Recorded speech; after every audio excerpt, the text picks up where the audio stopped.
নতুন আঙ্গিকের FIFA club বিশ্বকাপে শুরু থেকেই জমজমাট লড়াই দেখতে যাচ্ছে ফুটবল ভক্তরা। রাত ১টায় সদ্য চ্যাম্পিয়ন্স লিগ জেতা পিএসজির মুখোমুখি হবে স্প্যানিশ জায়ান্ট আতলেতিকো মাদ্রিদ। বেশ ফুরফুরে মেজাজে থেকেই এবারে ক্লাব বিশ্বকাপে খেলতে এসেছে ফরাসি জায়ান্ট পিএসজি। সদ্য চ্যাম্পিয়ন্স লিগ জয় বাড়তি আত্মবিশ্বাস যোগাচ্ছে লা পারিসিয়ানদের। ওসমান দেমবেলে, খাভিস কাভারিস্কিয়া, দিজিয়ের দুইরা আছেন সেরা ফর্মে। যে কোনো সময় ম্যাচের মোড় ঘুরিয়ে দিতে পারেন এই ত্রয়ী। জয় দিয়ে বিশ্বকাপ মিশন শুরু করতে চান পিএসজি কোচ লুইস এনরিকে। শুরুতে অ্যাটলেটিকোর মতো শক্তিশালী দলের বিপক্ষে খেলে মাঠেই নিজেদের প্রমাণ করতে চান তিনি।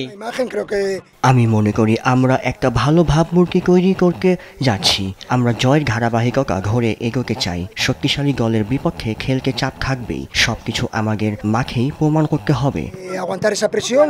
অন্যদিকে বেশ ভালো অবস্থা অ্যাটলেটিকো শিবিরও। পিএসজির রক্ষণে পরীক্ষা নিতে আতোয়া গ্রিজম্যান, হুলিয়ান আলভারেস, সোলোত্রা তো থাকছেনই। পিএসজির মতো শক্তিশালী দলের বিপক্ষে খেলা কঠিন হলেও নিজেদের মতো পরিকল্পনা সাজিয়ে জয়ের লক্ষ্য নিয়ে মাঠে নামতে চান অ্যাটলেটিকো কোচ দিয়েগো সিমিওনে।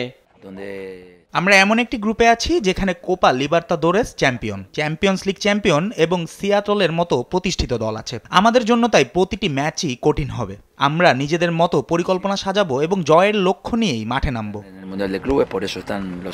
অন্য ম্যাচে রাত 10টায় টিকিউএল স্টেডিয়ামে অকল্যান্ড সিটির বিপক্ষে মাঠে নামবে জার্মান জায়ান্ট বায়ার্ন মিউনিখ। শক্তিমত্তায় যোজন যোজন পিছিয়ে থাকা কিউই ক্লাবটিকে হারিয়ে বিশ্বকাপ মিশন শুরু করতে চায় ভিনসেন্ট কম্পানির দল। ইফাত আঞ্জুম, দেশ টিভি, স্পোর্টস ডেস্ক।